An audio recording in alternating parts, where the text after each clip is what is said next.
So I wanted to create a little educational series all about vulnerability because something that I've seen over and over again in the years that I've been working with clients is that it is a very confusing topic. It's often very misunderstood. The payoff of really getting this topic right and understanding it correctly has just immense value. I can say personally that learning how to be vulnerable in the context of my marriage with my wife has been probably the single biggest game changer for our relationship. And when I teach other clients how to do it inside their relationship, it's also the biggest game changer for them.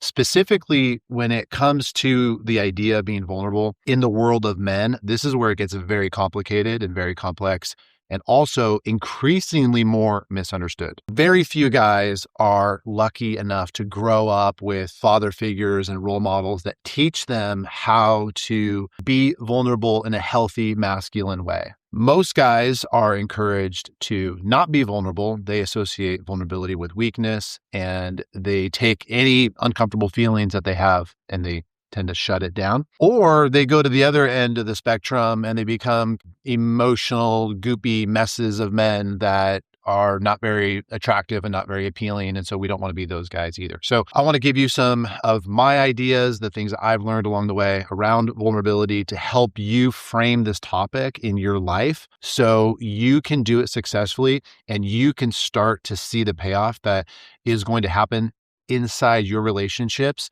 not just your relationship with your wife, although that will be the biggest way you'll see it translated, but even your relationship with your kids, your relationship with your friends, your relationship with coworkers, every relationship in your life gets exponentially better the more you understand how to incorporate a healthy sense of vulnerability.